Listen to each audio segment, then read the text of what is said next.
श्री गणेशाय नमः। श्री गुरु चरण कमलेभ्यो नमः। श्री मातृपितृ चरण कमलेभ्यो नमः।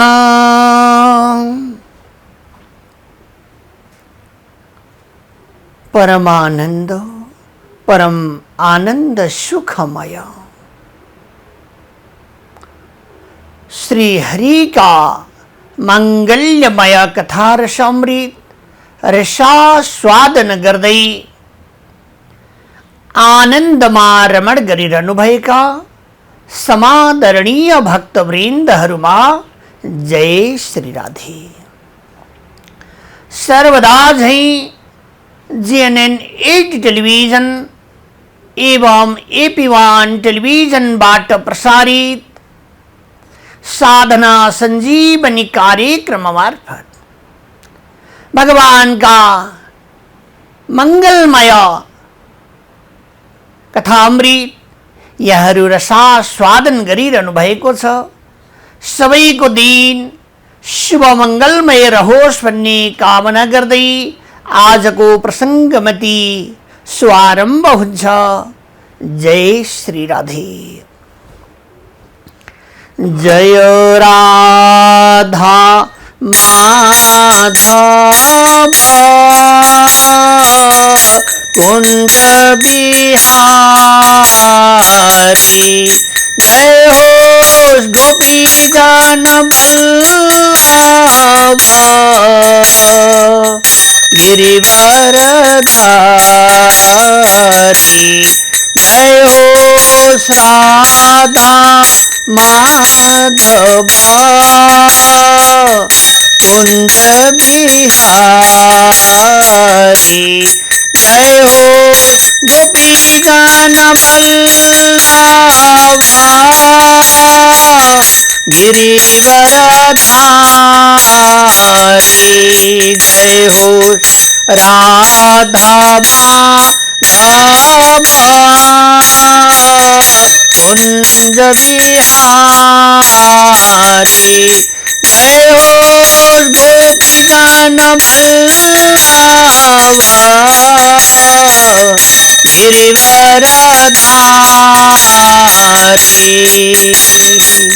जय राधा माधव कुंज बिहारी। श्री कृष्ण गोविंद हरे मुरारे। हे नाथ नारायण वासुदेव मम पाहि संसार समुद्रमग्नं। नमो नमस्ते ऋषिकेश्वराय। हरे मुरारे मधुकैटभारे। गोविंद गोपाल मुकुंद कृष्ण। यज्ञेश नारायण शब्दमात्रं विमुख दोखा सुखिनो भवन्तु। परम आनंदमय भगवान का श्री अमृतहरू छन्। यं प्रव्रजन्तमनुपेतमुपेतकृत्यं द्वैपायनो विरह कातराजुहाव। पुत्रेति तन्मयतया तरभो विनेदोष तं सर्वभूतहृदयां मुनिमानतोऽस्मि। यस्यानुभावमखिलां श्रुतिसारमेकम् अध्यात्मदीपमतिति तितिर्षतां तमन्धम् संसारिणं करुणयाः पुराणगुह्यम् तं व्याससूनुमुपयामि गुरुं मुनीनम्। परम आनंद सुखमय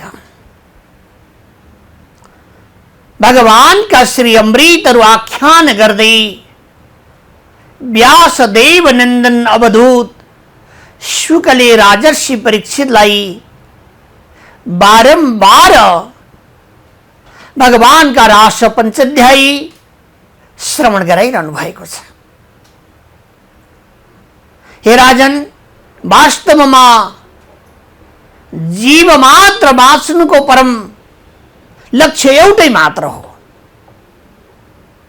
कस्तो भन्दाखेरिमा बाँच्नुको परम लक्ष्य हो एकाकार वृत्तिद्वारा बाहिरी वृत्तिहरूबाट रहित बनेर भगवानमा चित्तवृत्ति लगाउनु। अखिलेश्वर आनन्द धाम विभूमा सर्वोपरि आनन्दको शोभा प्राप्त गर्नु, यो परम आनन्दको विषय हो। रास पञ्चाध्यायमा गोपाङ्गनाहरू जस्तो प्रकारद्वारा भगवान गोविन्दको चरण आश्रय बेगर बाँच्नु धिक्कार हो भन्नुहुन्छ। गोविन्दको चरण आश्रय प्राप्त गरेर अलिकति अहंकार आएको हुनाले भगवान अन्तर्ध्यान हुनुभएको छ।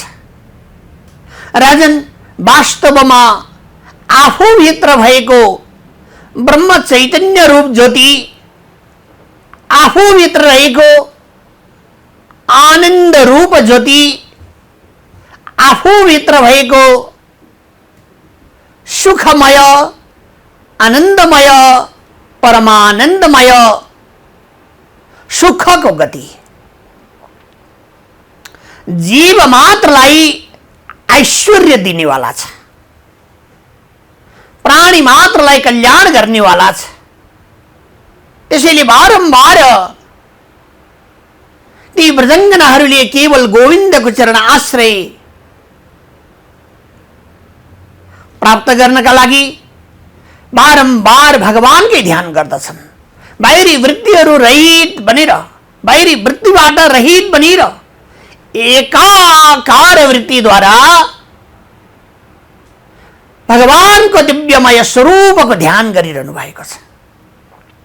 दुःख भन्दाखेरिमा यहाँ कुनै प्रकारको पनि दुःख दर्पोभिमानश्च क्रोध पारुष्यमेव च अथवा दुःखको विषय यहाँनिर केही पनि हुन सक्दैन। तर परमात्मालाई बिर्सिनेको अर्थ हो राजन बहुत दुःख। अहंकार विमूढात्मा मिथ्याचार शौच्यते। अहंकारका कारणले, अहंकारका विषयबाट सर्वदा जीव मात्र दुःखमा प्राप्त भएका हुन्छन्, अन्धकारभित्र प्रवेश गर्दछन्, आनन्दको स्वभावबाट रहित हुन्छन्। त्यस्ता आनन्दका स्वभावबाट शोभित भएका जनहरू परमात्माको चरण आश्रय छोडेर अन्त जाँदैनन्। तर अहंकारको कारणले भगवानबाट विमुख भएका जनहरू सर्वदा दुखी हुन्छन्। व्रजङ्गनाहरूलाई भगवानले अतिशय प्रेम गर्नुभयो। उनीहरूलाई अहंकार आएको हुनाले भगवान अन्तर्ध्यान हुनुभयो। राधा सहित व्रजङ्गनाहरू, व्रजभामाहरू सारा स्थानमा उच्च उच्च स्थानहरू, उच्च वृक्षहरू, कीट पतंग आदि सबैलाई आफूले जे जान्दछन् सबैलाई सोध्नुहुन्छ। गो भगवान कुन बाटो हिँड्नु भयो होला भनेर त्यो बाटो बारम्बार देख्ने कोसिस गर्नुहुन्छ। बारम्बार सो बाटोलाई देख्नका लागि, त्यो बाटोमा भगवान हिँड्ने बक्सेको गोहो पत्ता लगाउनका लागि जंगल जंगल हिँडिरहेका छन्। उनीहरूलाई देह अभाव छैन। परमात्मा कुनै प्रकारले पनि प्राप्त हुनु भएन, किनकि अहंकार नछोडेसम्म बाहिर अनेक प्रकारद्वारा खोज्दै हिँडेर भगवानलाई पाउन सकिन्न। यसैले मन उजियारा जग जग फैले जग उजियारा होए। मनको उज्यालो भएपछि, मनमा आनन्द भएपछि, मनमा परम आनन्दको स्वभाव प्राप्त भएपछि दुःख भन्ने विषय आफै हराउँदै जान्छ। आनन्द भन्ने विषय आफै प्राप्त हुँदै आउँछ। त्यसैले आनन्द चिन्मयानन्द, आनन्द नै चिन्मय भगवान परमात्माको वास्तविक विषय हो। त्यसैले आनन्द साधारण विषय होइन। उनीहरूलाई आनन्दको स्वभाव बाहिर खोजिरहेका छन्। बाहिर त्यो आनन्दको स्वभाव प्राप्त गर्न सकिँदैन यदि आफूभित्र बारम्बार चेदो दर्पण मार्जनम भवमः दावाग्नि निर्वापणम श्रेयस्कैरव चंद्रिका वितरणम विद्यावधु जीवनम आनंदम बुद्धिवर्धनम प्रतिपदम पूर्णास्मृतम स्वादनम भनेर बताइएको छ। पूर्ण स्वरूपमा, पूर्णानन्द आनन्दमय वस्तुमा यदि भगवान परमात्माको मंगलमय स्वरूप शोभित हुन्छ भने त्यो आफ्नो दर्पण आफै देखिन्छ। त्यहाँभित्र आफूले आराधना गरिनुभएका ज्योतिर्मय भगवानको दर्शन हुने गर्दछ।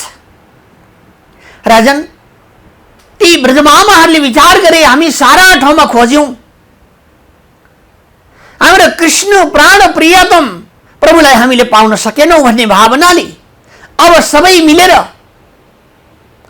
एउटा गीत गाउँ, आफ्ना आफ्ना भावना व्यक्त गरौं अनि यो शरीरलाई यमुनामा प्रवाहित गरिदिउँ।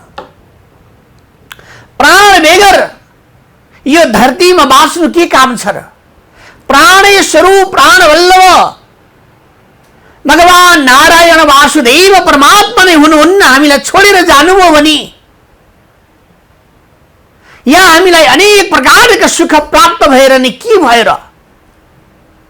हाम्रा प्राण वल्लभ प्राण प्रियतम अथवा श्वास नभएको जीव मुर्दा रहनु र नरहनुमा के भेद छ र?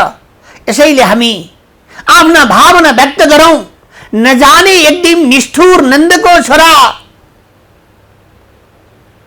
आउला, नजाने एक दिन त्यो नन्दको छोरा आएर यो हाम्रो शरीरलाई टेकेर वृन्दावन त आउँदो हो नि। कुनै बेला त्यो निष्ठुरलाई सम्झना आउँदो हो कि यी ब्रजबालाहरूले असाध्यै मलाई प्रेम गर्थे भन्ने भावना आउँदो हो। एक दिन त पक्कै आउनुहुन्छ होला। त्यसो हुनाले सबै मिलेर अलग अलग युथ बनाउनु भयो। 18 युथ बनाउनु भएको छ र अन्तिममा सबैले एकै स्वरमा एक श्लोक पाठ गर्नु भएको छ। यसलाई गोपीका स्तुति भनेर बताइएको छ। गोपी गीत पनि भनिएको छ। गोपीहरूले भगवानका लागि विहल दशामा पाठ गरिएको, विहल दशामा भगवान परमात्माको मंगलमय स्वरूपको गान गरिएको अवस्था पनि बताइएको छ। त्यसो हुनाले बारम्बार जनमात्रले के गर्नुपर्दछ त? मतलब बारंबार जन्मात्रले त्यो भगवान परमात्माको चरण आश्रय ग्रहण गर्नुपर्छ। यो भगवान परमात्माको ऐश्वर्यजन्य विषयको मंगलमय स्वरूपको गान गर्नुपर्दछ। यसैमा परम कल्याण छ, यसैमा परम आनन्द छ भन्ने विचार गरेर उनीहरूले आफ्नो भावना गोपीका स्तुतिद्वारा गाउनुभयो। जयति तेधिकं जन्मना ब्रजा श्रयत इंदिरा शाश्वतत्रही दयितदृश्यतां दीक्षुतावकाश त्वयि धृताशवास त्वां विचिन्यते शरदुदाशये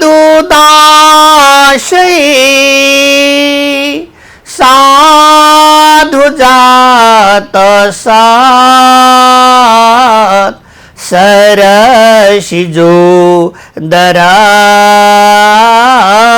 श्रीमुषादृशा विषजलाप्ययात् व्यालराक्षसात् बरसमारुतात् वैद्युतानलात् वृषभयात्मजात् विशतो भया दृषभते वयं रक्षिता मोहो न खलु गोपिका नन्दनो भवान् नखिल देहिनाम् अन्तरात्मधृक् विखन सारथितो विश्वगुप्तये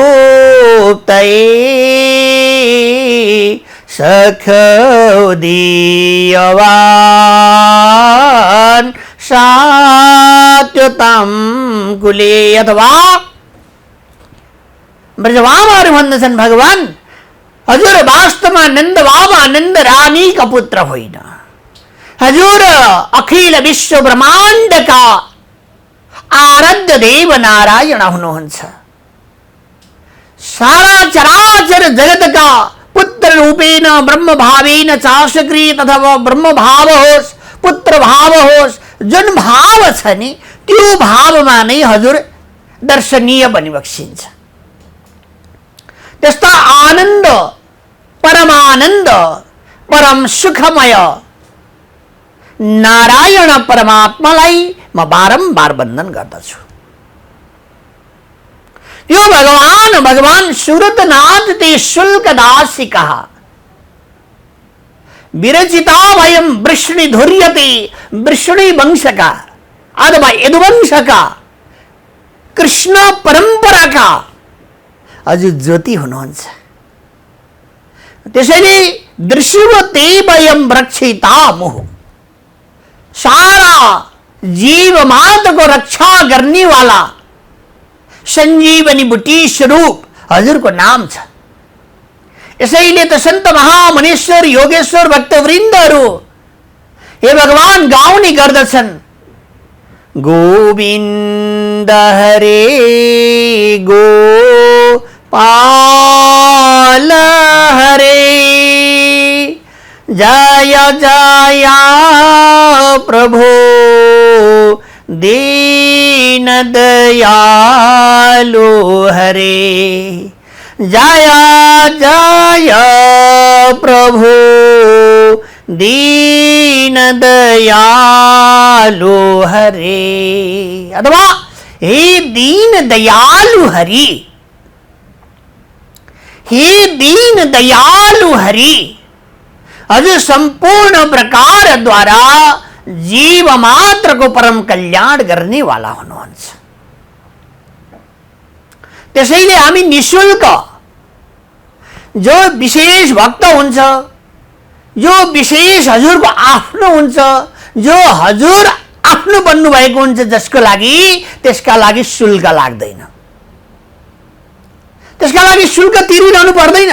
त्यसैले हामी के हौ, हजुरका प्रिय भक्तहरू निशुल्क हौं। हामी बारम्बार हजुरको सेवा, हजुरको आराधना अनि हजुरकै चरणको वन्दन गर्दछौं, तर यसको बदलामा हामीलाई केही पनि दिनु पर्दैन। प्रभु दिनुहुन्छ भने एउटै चिज दिनुहोस्, हजुरको दर्शनाभिलाषी छौं, दर्शन प्रदान गर्नुहोस्, हामीलाई छोडेर कहीँ नजानुहोस् है। किनकि हामीलाई छोड्नको साथमा प्रभु अखण्ड कोटि दुःख आउँदछ। यो संसारमा असाध्यै प्रकारका दुःखका वस्तुहरू छन्। यहाँ सुख दिनेवाला भगवान केवल के छ भन्दा हजुरको नाम छ, नमो नाम अवताराय पराय परमात्मनि अवतार वरिष्ठाय प्रेमदाय नमो नमः। अथवा अवतार वरिष्ठाय, त्यो अवतार नै के छ, वरिष्ठ छ। त्यो अवतार नै सर्वोपरि सर्वानन्द सर्वसुखमय छ भन्ने जानेर एकाकार वृत्तिद्वारा ब्रह्म विषयिक सुख, आनन्दमयी सुख, कल्याणमयी सुखको शोभागान गरिएको छ। त्यसैले हे गोविन्द, हजुरले हामीलाई धेरै प्रकारका दुःखका समयमा रक्षा गर्नुभयो। कति बेरको रक्षा गर्नुभयो भन्दा जति बेर कालिया नागको विषले ती गोपीहरूलाई असाध्यै प्रकारको दुःख मिलिरहेको थियो, हजुरले कालिया नागलाई विशेष गरेर उद्धार गरिबक्स्यो, कालिया नागलाई क्षमादान पनि प्रदान गर्नुभयो र त्यो विषबाट हामीलाई रक्षा गर्नुभयो, गोधनहरूको रक्षा गरिबक्स्यो। भगवान ग्वालबाल ब्रजमामाहरूका आराध्य दैव हजुर हुनुहुन्छ। हे वासुदेव सर्वम श्री कृष्ण हरि, सारा प्रकारका दुःखका पुञ्जहरूबाट, सारा प्रकारका दुःखका आलयबाट सुख दिनेवाला हजुर भएको हुनाले जति बेला दावानल वनमा आगो लाग्यो सब डर्न लागेका थिए। जति बेला गिरी गोवर्धन हजुरले उठाएर हाम्रो रक्षा गर्नुभयो, इन्द्रले सारा ब्रजलाई नै डुबाउनका लागि आफ्नो शक्ति प्रयोग गरिरहनु भएको थियो। हजुरले सकटासुर, अगासुर, बकासुर, तृणावर्त आदि यी राक्षसहरूबाट हाम्रो रक्षा गर्नुभयो। यदि हामीलाई जिउँदै मार्नु थियो भने परमात्मन, हामीलाई छोडेर यदि विहल दशामा हजुर भाग्नु पर्ने थियो भने त्यति बेरै मर्न दिएको भए हुन्थ्यो नि। त्यसै समयमा हामी यो प्राण हजुरमा न्यौछावर गर्थ्यौं, सकिहाल्थ्यो, फेरि यो अनेक प्रकारका दुःख भोगिरहनु पर्ने थिएन। त्यसैले हे गोविन्द, बारम्बार हजुरलाई म बिन्ती गर्दछु, बारम्बार हजुरको चरणको आश्रय हामी ग्रहण गर्दछौं, जसका कारणले यो सारा चराचर जगतको दुःख, यो चराचर जगतको विघ्नत्वहरू आउने गर्छ। भगवान यो सबैबाट रक्षा गर्नेवाला हजुरै हुनुहुन्छ। यो इन्द्रलाई हजुरले शरणमा आएर अनेक प्रकारका स्तुति गर्नुभयो, फेरि हजुरले अभय पनि प्रदान गर्नुभयो। हामीलाई ठाउँ ठाउँमा दुःख अप्ठ्यारो असजिला परेका समयमा जुन बेला हामीले हे कृष्ण पाहि माम शरणागतम भनेर पुकार गर्यौं, पाहि माम शरणागतम भनेर हजुरको शरण स्वीकार गर्यौं, त्यति नै बेला हजुर आउनुभयो। त्यति मात्र होइन भगवान, जब बीच सभामा द्रौपदीको चिर हरण हुन लागेको थियो, त्यो समयमा द्रौपदी महारानीले गोविन्द गोविन्द गोविन्द, यी दुष्टहरूले मलाई बीच सभामा असाध्यै प्रकारको दुःख दिइरहेका छन्, लज्जास्पद गराउन लागिरहेका छन्, के हजुरलाई अप्ठ्यारो लाग्दैन? हजुर आउनुहोस् भनेर पुकार गर्नुभयो। हजुर त्यसै समयमा वस्त्र बनेर द्रौपदीको लाज राख्नका लागि त्यो बीच सभामा आएर रक्षा गर्नुभयो। हे द्वारिकानाथ, हे कृष्ण, हे बाल गोपाल देव प्रभु, बारम्बार हजुरको हामी वन्दन गर्दछौं, मंगलमय स्वरूपको गान गर्दछौं कि सारा प्रकारका दुःख भञ्जनहरूबाट, दुःखहरूबाट रहित बनेर आनन्दाति इति आनन्दः, मंगलाति इति मंगलः भन्ने स्वभावमा जन्म प्राप्त गरेर ब्रह्मानन्दको स्वभावमा प्राप्त हुन सकुन्, कल्याणमय स्वभावमा आउन सकुन् भनेर हजुरले कृपा गरिबक्सेको छ। त्यस्ता भगवान हाम्रो रक्षा गरिबक्स्योस्, हाम्रो अगाडि दर्शनीय बनिबक्स्योस् र बारम्बार हाम्रा दुःखका यी आँसुहरूलाई, यी छातीमा ढुक ढुक गरिरहेको, हजुरलाई पाउनका लागि तडपिरहेको छातीलाई शान्त गराइदिनुहोस् भनेर प्रार्थना गर्न लागे। ती सारा विषहरूबाट रक्षा गर्ने नारायण अब हाम्रो यस समयमा केवल आधार हजुर हुनुहुन्छ, अरू कोही पनि छैनन्। हजुर सवारी भइबक्सेर हाम्रो यो सम्पूर्ण प्रकारको अभिलाषा परिपूर्ण गरिदिनुहोस् भनेर भगवानको स्तुति वन्दन गर्न लाग्नुभयो। जुन जुन लीला भगवान श्री हरिले गोप गोपीहरूसँग गर्नुभयो, ती लीला उहाँहरूले गरेर स्मरण बारम्बार गर्न लाग्नुभयो भन्ने प्रसङ्ग सहित आजको प्रसङ्गमती यहाँ परिपूर्ण हुन्छ। ओम श्री हरिये नमः। श्री कृष्ण गोविंद हरे मुरारी, हे नाथ नारायण वासुदेवा, भवभयहारी कृष्ण मुरारी, हे बनमाली श्याम हरे भज, हे बनमाली श्याम हरे। पुराण पुरुषोत्तम भगवान की जय।